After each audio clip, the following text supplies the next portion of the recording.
Okay, let's stay on federal spending right now because that could be a huge communication challenge for the Carney government, scheduled to table its first budget on November the 4th.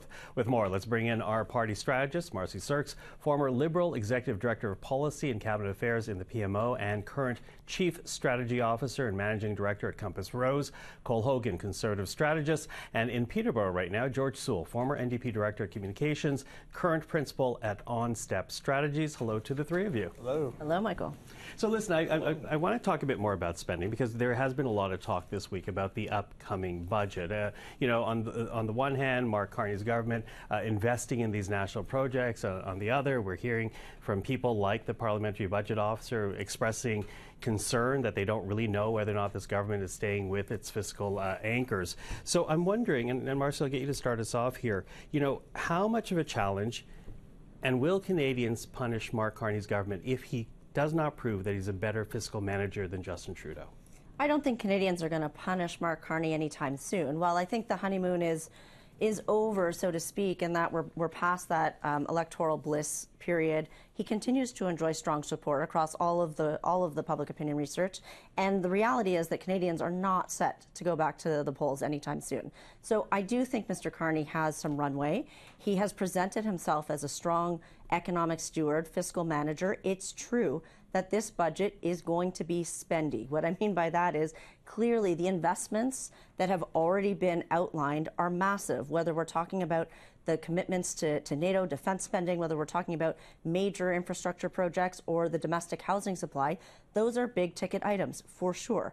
I would encourage everyone to actually think about this budget, Mr. Carney's first, as an opening salvo, so to speak. It's almost like an amuse-bouche before we see the real budget in March. This is an off-cycle budget. It is part one of two. There will be significant investment. There'll be a bit of restraint demonstrated here. You're going to say, well, that's kind of how do you do both at the same time? How do you have restraint, austerity, and spending at once? I think this one will be heavier on spending and investment. We'll see more restraint in March. That's when I think the test, like the proof will be in the pudding in March. That will be when Canadians are really going to have to decide if Mr. Carney has gotten the country's finances under control. Mm-hmm. What do you say to that? Because, and for people who have forgotten, Mark Carney did campaign on being better fiscally than was the previous government. Mm-hmm. Yeah, just to continue the metaphor of the amuse-bouche, I'm interested to see what the main course is when the budget actually comes in. But I think there's a few things at play here. I think Mark Carney wants to continue to separate his government from Justin Trudeau's. Over the last few weeks, we've seen a shuffling of, a deck of cards of Trudeau-era ministers to bring in and put a new face on the Carney government. But this isn't new. It's a form of patronage. Every party does it. So I think it's pretty commonplace. But this is similar to what Justin Trudeau did when he first became Prime Minister as well. He didn't want the ghosts of Liberal eras past hanging over his governance. So as we watch things move forward, I'll be curious to see how that's done, because we still haven't had a budget in over 500 days. It's been a year and a half since we've had a budget, and we have no idea what the deficit's going to be. So I look at this overall, and we talk a lot about slogans, especially that's a criticism the Conservatives get. Spend less, invest more is also a slogan, and we'll see what it does to the country's finances. Mm-hmm. George, I don't know if that makes you the dessert or the nightcap, but what do you say to it? Well, I think ultimately people are more worried about what's going on their own kitchen table than at any restaurant that would serve something called an amuse-bouche. And I think that's where Mark Carney's going to have a bit of a challenge, right? I think, being more responsible economically than Justin Trudeau is a pretty low bar to set. Mr. Carney was elected to take care of Donald Trump. I think obviously that's become an even bigger challenge than he assumed it was. It was as tough as the rest of us knew, but he thought he could handle it, and that's being a bit too hard for him. So now he's trying to figure out things domestically. I think a budget that talks about austerity, which, let's be clear, that just means cuts.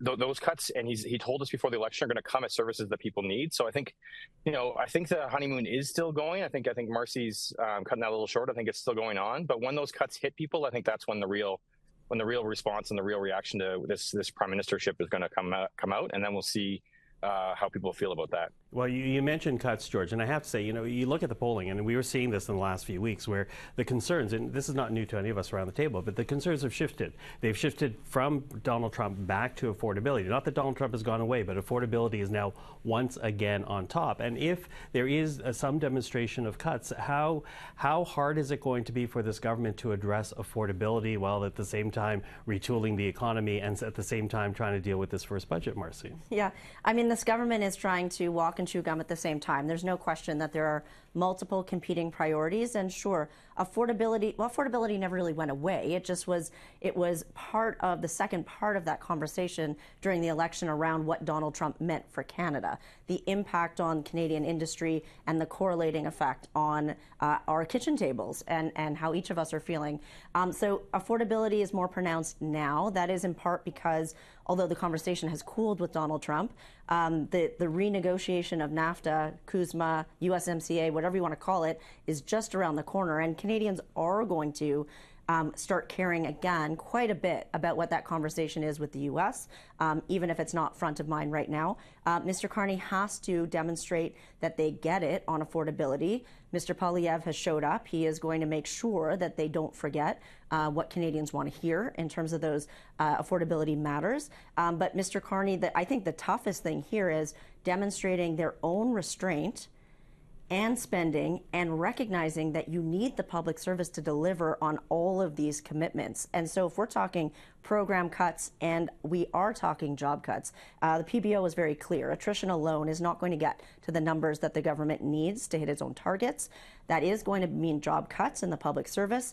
And for most Canadians outside of the National Capital Region, the question there is, what services, frontline or otherwise, will be impacted? And that, too, gets to questions around affordability and delivery of benefits that Canadians need. So, look, it's a complicated, complex situation. All of those issues are interrelated. Yeah, and strategically, I kind of wonder how that works to the disadvantage of perhaps the government, perhaps to the advantage of the official opposition, because, of course, affordability is what the Conservatives were hoping that Canadians would actually vote on in the last campaign. Yeah, I think it's going to be an interesting and difficult conversation to be all things to all people in terms of Mark Carney's government and their first budget. I'll give them credit in terms of the Major Projects Office. I think strategically, politically, that was a great thing. Not particularly impressed with the first 5 projects on the initial list. I hope that there's more to come, in particular, a pipeline project in Western Canada. I think that's something we need to see. And, I'll give the Liberals credit on another point in terms of their comms and strategy around Donald Trump and tariffs. In fact, it won them the last election, so full points on that. But now to the conversation we're having. The conversation has shifted where Trump and tariffs are no longer the #1 concern for Canadians. I think it was an Abacus poll that had, the majority of Canadians saying that there's too much focus on Donald Trump and tariffs right now. So as that issue, the #1 issue that the Liberals won the election on, as that fades from the forefront of minds for Canadians and domestic issues are more at the forefront where Conservatives are stronger, I think we have, a better advantage for setting the agenda in the fall sitting and the political battles to come. Mm-hmm. George, how do you see affordability shifting what we see in the House of Commons? Well, I think it's just a matter of people paying attention to what's happening, right? Again, there was the whole specter of Donald Trump. Which is what the Liberals were able to run on. We saw Pierre Poilievre trying to run on what was remaining in the tank on years worth of a campaign and millions of dollars spent attacking Justin Trudeau's Liberals, and then trying to get away with that even after Justin Trudeau was gone. And now it's time to actually talk about real people, right? And so, you say walk and chew gum. What the Liberals are really trying to do, literally, is say they're investing while they're actually cutting big. They want to say they're creating jobs while they're actually going to lay a bunch of people off. And I think that's, again, these things are going to hit their kitchen table and hit people in a real way. And, the Conservatives and Liberals can talk all they want about, being well-meaning, but ultimately people, I think, are saying, okay, how does politics affect me? It affects how I pay for things or how I'm not able to. And I think that's really what's going to hit people this fall and is already hitting. That's why it's come back on top of the list, because sure, Donald Trump's scary, but what's scarier is not being able to put food on the table for your family and keep a roof over their head. So I think that's where the focus needs to shift to, and I think that's something that both Pierre Poilievre and Mr. Carney struggle with.